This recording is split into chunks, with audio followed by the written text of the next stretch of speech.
Now let's see if we want to edit the label. You just have to go back to the arrow tool, then single click on the label. You can see now there are supposed to be nodes, and click on any one of the node. Now its main node is the anchor point, which is just at the center of the column.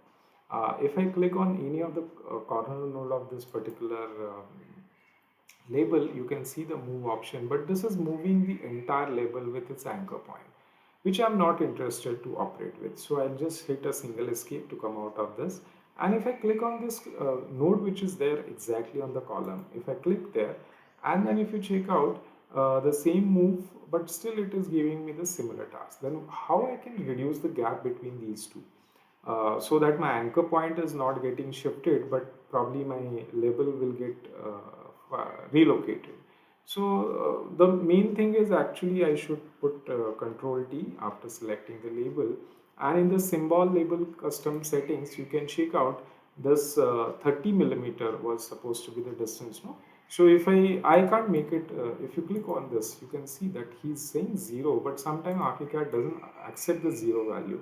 So it depends on the type of the object which you select. So right now he's trying to say 0.01. It's the lowest value which he can try to accept from your end.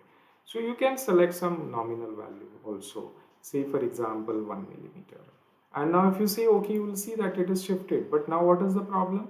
Obviously it is getting overlapped with my other objects which I am not interested. So that is but natural. Then I'm going to click on the one of the node and get the move, or simply use Control D also and just relocate it as per your choice.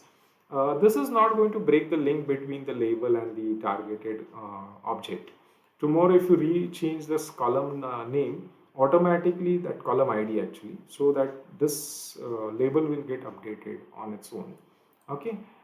So this is how the editing can be get done for the label.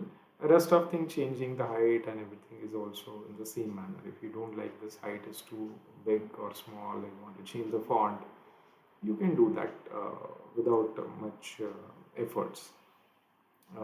Okay, so I'll just deselect this and then hit the W, so that same label tool is activated.